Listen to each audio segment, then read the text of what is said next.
Hello বন্ধুরা, সবাইকে good morning. আমার চ্যানেলে সোনার পাতা ব্লগসে তোমাদেরকে সবাইকে ওয়েলকাম। আমি আমার চ্যানেলের নামটা চেঞ্জ করলাম। তোমাদেরকে কেমন লাগলো আমাকে কমেন্টে জানিও।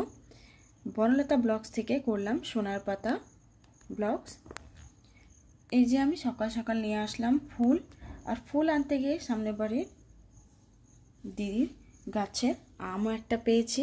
এই যে দেখতে পাচ্ছ অনেকটা বড়, আর এখন একটু কাঁচা আছে, পাকলে পরে মনে হচ্ছে মিষ্টি হবে। এটা কি আম তোমরা বন্ধু কমেন্টে আমাকে নামটা জানিও।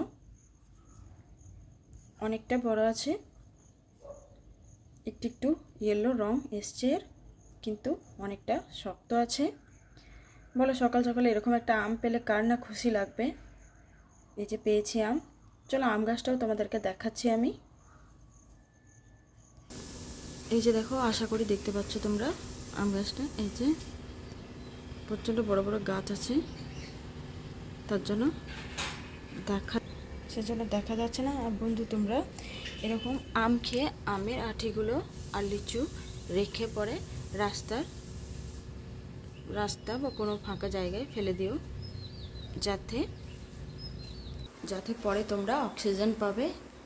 এই দেখো আমার মানি প্ল্যান্টে একটা একটা করে রুট বের হচ্ছে, পাতা উপর দিকে একটা নতুন পাতা বেরিয়েছে। সকাল থেকে প্রচুর কাজ আছে। এই যে বাদাম ভিজিয়ে রেখেছি, একে ছাড়িয়ে পরে ছিলকাগুলো বের করে ছেলেকে দেবো। চলো বন্ধুরা, পরে আবার দেখা হবে তোমাদের সাথে। আমার চ্যানেলটাকে সাবস্ক্রাইব করে দিও, আমাকে সাপোর্ট করো।